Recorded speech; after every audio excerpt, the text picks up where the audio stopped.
Fala pessoal, eu sou Rafael Otaiano, sejam muito bem-vindos ao meu canal. Aqui trago análises e opiniões pessoais sobre política e empreendedorismo e a gente sempre faz um acompanhamento semanal e essa vai ser a semana 27, olha só, 2 vezes passada. E quero pedir desculpas para você, porque você sabe, eu não vivo disso aqui, então não dá para priorizar a produção do conteúdo sempre, né? Tenho o meu trabalho como secretário também, tenho o meu dia a dia com amigos, com família e aí vocês já imaginam que eu também enfrento as minhas dificuldades, né?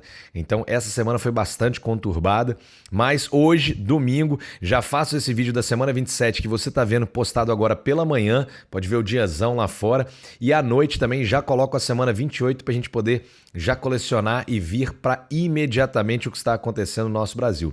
Então vamos lá, semana 27, você que acompanhou aí nas redes sociais, eu postei no Instagram, no Twitter também, reforma tributária é o primeiro tema. Foi aprovada na Câmara dos Deputados a reforma tributária, que é uma reforma importante para o Brasil quando eu analiso o aspecto do seu tema. No Brasil, a gente gasta praticamente 5 a 6 meses da nossa vida trabalhando para pagar impostos. Seja você empresário, seja você empreendedor, seja você trabalhador, por serviços que não são entregues com tanta qualidade assim pelos governos. E aí falo governos porque isso se prolonga ao longo do tempo. Mas o mais importante dessa reforma tributária é justamente a simplificação do sistema tributário brasileiro, que é uma verdadeira bagunça, bitributação, tributo sobre tributo, né? Então, assim, tudo isso atrapalha muito, principalmente aqueles que querem vir de fora e investir, aqueles que estão começando, e acaba que essas barreiras burocráticas tributárias se constituem para verdadeiras ferramentas de benefício próprio, né? Às vezes uma determinada, sei lá, um chocolate, se você chamar de chocolate, você paga um imposto. Se você chamar de wafer, você paga outro. Então, assim, muitas confusões que depois vão gerar uma judicialização enorme também. Então, você já imagina o tanto que hoje a burocracia tributária no Brasil atrapalha, né? Só de tempo de horas gastas para calcular os impostos já é uma coisa fora do comum. Então, assim, a gente precisava dessa reforma tributária. Mas, e vocês sabem que sempre tem um mas, né? Não é a melhor reforma do mundo e nem será a melhor reforma no Brasil. Quais são os pontos de atenção que eu li bastante e procurei observar? Essa reforma, ela concentra mais a arrecadação no ente federal, ok? Então, assim, diferente do que a gente vinha fazendo nos últimos anos, que é uma municipalização dos recursos, né, uma federalização desses recursos para os estados, a gente volta para uma centralização de recursos em Brasília, no governo central, no governo federal. Por que que isso é ruim? Porque, como a gente está vendo, quando a gente tem governos que são opostos e principalmente ideologicamente, quem sofre com isso é a população. Imagina você que se o governo federal quiser, ele libera verba para o governo estadual, para o governo municipal. Se ele não quiser, não libera. E aqueles habitantes daquela região, por mais que às vezes tenham diferenças ideológicas, vão ser prejudicados, né? Independente de ser apoiador ou não. Então, assim, a gente tem que tomar muito cuidado com isso, porque isso também pode ser uma ferramenta de poder, né? Pensando pró-futuro. Outra questão da reforma tributária, que muito vem sendo falado. Vai ser um IVA, normalmente é uma tarifa única de imposto para fazer as suas tributações. No Brasil vai ser o IBS, o ICS, são 2 impostos, né? Um federal e um de nível estadual municipal. E aí já se fala que vai ser a maior alíquota do IVA do mundo.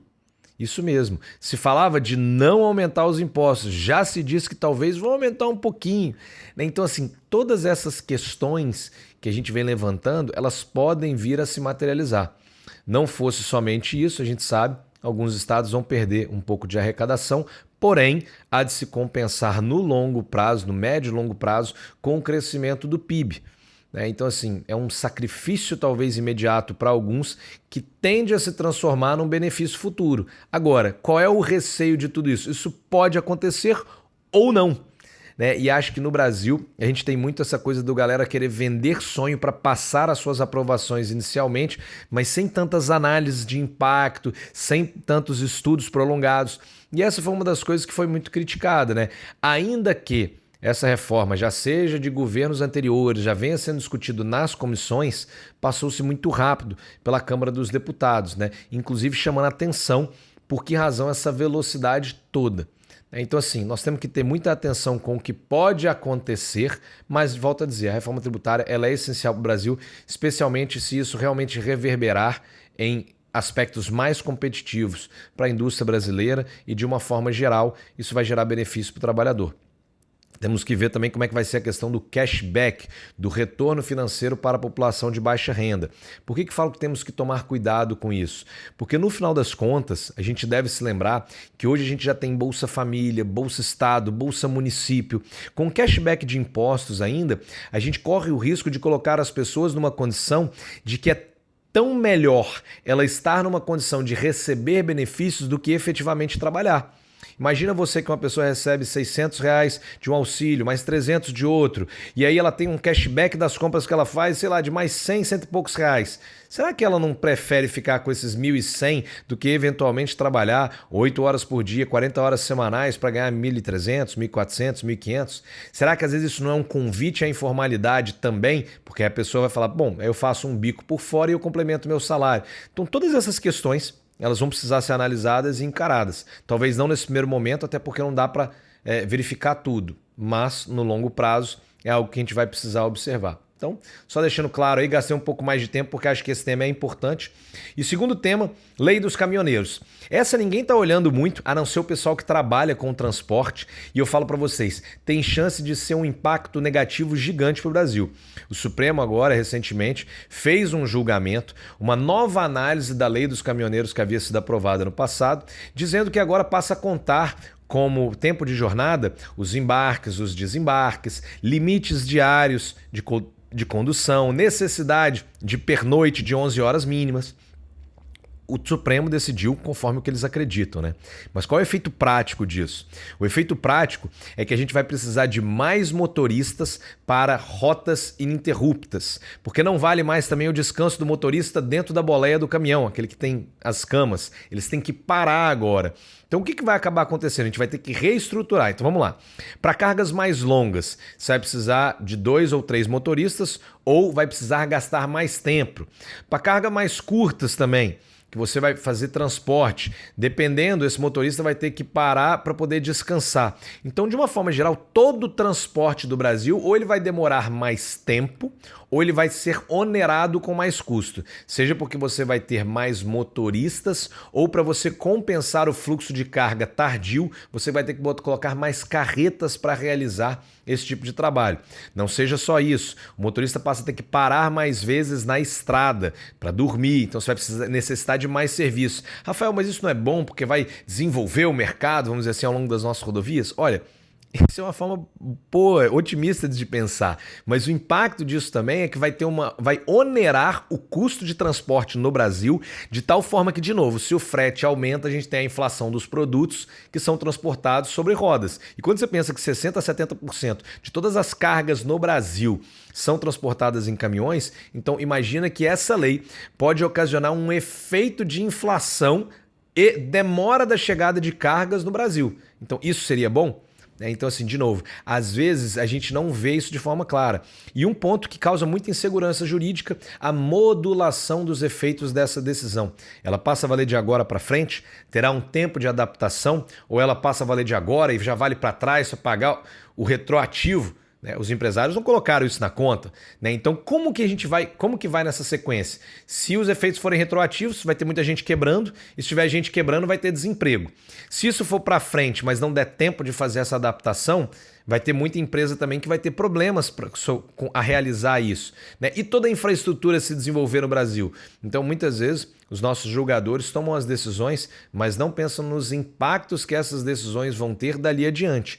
Então, é muito importante que a gente esteja atento a isso também, porque eu acredito que vai dar bastante trabalho. O pessoal do setor de transporte já está bem atento a isso, e eu vou fazer um vídeo depois dessa semana, colocar no Instagram, nas redes sociais, exclusivo desse tema que eu acho que é importante.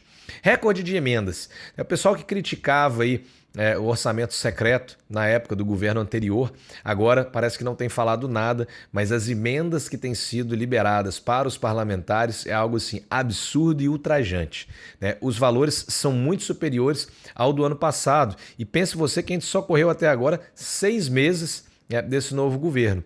Por que isso é ruim? Porque a gente percebe que não importa o governo, essa tem sido uma materialização da politicagem. O governo executivo, né, o poder executivo, que deveria ser aquele que executa as verbas, passa a liberar dinheiro para parlamentares do legislativo, que seriam aqueles responsáveis por fiscalizar a aplicação das verbas públicas e não aplicá-las ou não direcioná-las a outros aplicadores. Então a gente começa a ter uma relação muito nefasta. É como se, de fato, o poder executivo estivesse, em certa medida, influenciando, né, a decisão do poder legislativo de como as coisas devem acontecer. E aí a pergunta é, cadê a fiscalização que os parlamentares deveriam estar fazendo? Será que eles deixam de fiscalizar para poder obter verbas? Será que por um anseio de poder ter apoio para aprovar uma matéria do governo federal, eles recebem esse dinheiro para depois mandar para os próprios estados para se perpetuar no poder?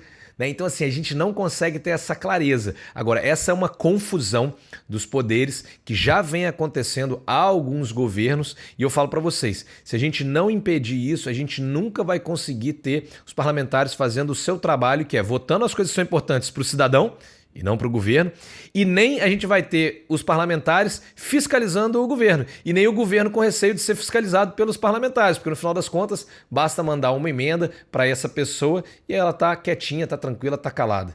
Então assim, meus amigos, funciona na vida como um todo e na política do mesmo jeito. Superávit da balança comercial. Falou-se bastante, essa é uma notícia positiva, né? O Brasil teve aí mais exportações do que importações nesse período. Então isso obviamente é uma notícia boa para o Brasil. O que às vezes as pessoas não falam é que isso vem sendo muito impulsionado pelo agro, que vem tomando porrada do presidente em alguns aspectos. E segundo, que essas importações que estão sendo realizadas hoje foram fechados negócios no passado. Ninguém explica contratos para as pessoas. Contratos de importação e exportação são feitos com 1 ano, 2 anos. A gente está falando de safras adiante. Então assim, teoricamente esse seria o resultado de negócios fechados no passado no Brasil, quando era outro governo. Então assim, ninguém nunca vai dizer isso, as pessoas são imediatistas. Então tá vendo o que esse governo atual tá fazendo? Não é bem assim a narrativa, né? E por que é importante a gente explicar isso para as pessoas? Porque a não ser que elas entendam um pouquinho mais disso, elas vão ficar comprando aquela narrativa ali do Twitter, né, que os parlamentares normalmente, quando é da base do governo, falam bem, quando é da base da oposição, falam mal. Então assim, de novo, as pessoas precisam aprender a pensar por si próprio. Ministra do Turismo demitido. Essa é aquela ministra que já tinham dito que havia algum tipo de envolvimento com milícias do Rio de Janeiro. Lá no início do governo, o pessoal já questionou, bateu muito. O governo demorou, sambou, mas no final das contas, 6 meses depois, ela está fora do governo. Medida que eu acredito ser acertada, por um lado, né? Mas nunca consigo entender se o governo faz isso porque realmente acredita que essa pessoa, por ter esse possível envolvimento, não seria bom estar nessa pasta, ou por questões particulares, de articulação política, ou até pressões, né, de outras vias quaisquer, seja elas políticas, partidárias ou da própria população. Então isso fica em aberto. Sinto que talvez se tivessem essa visão clara de princípios e valores, já teriam cortado ela lá no início. Mas, vamos ver, né? Pelo menos ela está fora e isso é o que importa. Análise com carinho, pessoal, essa daqui é incrível.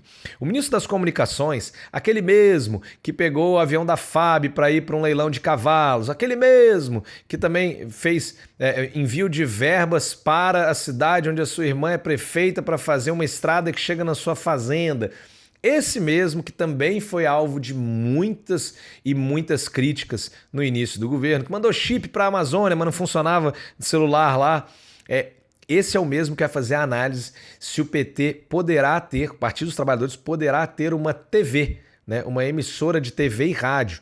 Isso não tem hoje no Brasil, é uma inovação, por assim dizer. Coincidentemente, essa inovação surgiu depois do encontro do presidente atual com o presidente da Venezuela. Então, assim, me estranha muito a ocasião em que essa sugestão passou a existir. E ele falou que vai analisar com carinho o pedido do PT. Agora, lembrem-se, ele foi muito criticado, as pessoas queriam que ele fosse demitido. Lula o recebeu, conversou e o protegeu. Qual é a chance que você acha que esse pedido do PT não vai para frente? Posso contar para vocês? Está sendo antecipado aqui em primeira mão. Eu já tenho plena certeza que isso vai acontecer. Não é muito difícil, não. E aí vai ter outros partidos ou pedindo a mesma coisa ou judicializando. E aí, se for para outras instâncias do nosso país, aí vem a grande pergunta: será que vai ter problema? Né? A gente vai ter que... Isso vai ser interessante de ver esses julgamentos futuros já. Então, não vou mencionar nada sobre eles. Vamos aguardar e vamos ver o que vai ser decidido. Descriminalização de drogas. No Brasil, parece que esse tema, sempre nos governos de esquerda, voltam à baia, né? Então, a Suprema Corte do país também estará julgando sobre a descriminalização da posse de drogas para uso pessoal. E aí, não estou falando apenas de maconha, mas talvez outras drogas também. Vai ser interessante observar. E quando eu falo interessante, porque ninguém pensa de novo nos efeitos que isso pode acontecer. Digamos que o Supremo diga que determinada quantidade de drogas é considerada para uso. E aí liste lá as suas drogas. A pergunta é a seguinte: quantas pessoas, possivelmente traficantes ou pessoas que estavam envolvidas com o tráfico, serão soltas das cadeias a partir do momento em que essa lei entrar em vigor? Porque a lei, ela retroage para benefício dos réus. E isso é outra coisa que as pessoas não sabem. Então, assim, qual o impacto disso? Né? E de que forma essa seria uma agenda populista? Se você imaginar que pessoas estão sendo soltas da cadeia e cada pessoa solta da cadeia felicita os seus familiares. Né? Seus familiares, normalmente, como a gente já sabe, pessoas que estão mais envolvidas no tráfico de drogas costumam ser, isso não é uma regra, deixo claro aqui, costumam ser pessoas que têm maiores dificuldades financeiras, pessoas de baixa renda, pessoas que realmente acessam isso muitas vezes por a sua única alternativa. Né? Infelizmente, isso ainda é uma realidade no Brasil. Mas, veja bem, em que ponto realmente a gente está percebendo que o governo tem a influência de executar políticas públicas que beneficiam pessoas que estavam ligadas ao crime e agora não mais considerado crime, felicitando as famílias que passam a ter essas pessoas de volta, mas, né, o que vai começar a acontecer? Eu tenho muito receio com relação a esses desdobramentos. E, de novo, digo, poucas são as vezes que as decisões, ou leis mesmo criadas, pensam no impacto que vão ser gerados. E aqui, o último tema que foi da semana 27, plano B para regulamentar a internet e as redes sociais. Você achou que o pessoal do governo tinha esquecido isso? Não, não existe isso. Quando você tem um propósito de realizar alguma coisa muito forte, pode ser para o bem ou pode ser para o mal, as pessoas não abandonam, elas dão tempo, elas esperam, elas constroem o cenário ideal para tentar aquilo novamente. E é justamente isso que o governo vai tentar fazer. Já se fala de um plano B para regulamentar as redes sociais, até porque, e aí eu vejo, né, eles querem tentar amedrontar as pessoas com o que elas falam ou realmente limitar o que as pessoas falam. Então vamos ficar de olho, né, plano B aí para regulamentar as redes sociais. E eu termino o tweet dessa semana 27 perguntando: tá ruim ou tá bom? Me fala. E eu quero que realmente você fale para mim se você está achando que esse governo está sendo melhor do que você esperava, está sendo pior do que você imaginava, está satisfeito, está chateado. E pessoal, eu vou encerrando por aqui deixando uma mensagem muito importante. Não se apegue às coisas que você não pode controlar. A gente vai ficar doido desse jeito. Vamos nos apegar às coisas que estão ao nosso alcance. Então assim, vamos compartilhar esse vídeo, né? Vamos curtir esse canal, vamos mandar para os amigos, porque isso é algo que a gente pode fazer. E a gente percebe resultado de estar apoiando algo ou alguém que realmente pode vir a fazer a diferença. A gente estará dando um conteúdo para alguém que até então não tinha acessado esse nível de informação. Se apega a isso, se apega à sua família, se apega ao seu dia a dia, ao seu trabalho, porque se a gente ficar só pensando naquilo que a gente não controla, a nossa cabeça vai embora, e sem a nossa cabeça no lugar, fica muito difícil a gente manter a nossa saúde, seja ela física, seja ela emocional. E eu sinceramente preciso de vocês saudáveis aqui, me apoiando e vendo os vídeos, compartilhando, porque o ano que vem também eu tô na política de novo, já tô esse ano dentro de um cargo público, ano que vem como candidato aqui no Espírito Santo, então se você tem amigos aqui, principalmente em Vitória, lembra de compartilhar esse vídeo. Galera, muito obrigado, me desculpem mais uma vez e hoje à noite eu já coloco a semana 28, se Deus quiser, no máximo amanhã de manhã, porque aí vocês já ficam atualizadíssimos e vamos junto, contando com vocês pra gente crescer. Um abraço, fiquem com Deus, até mais.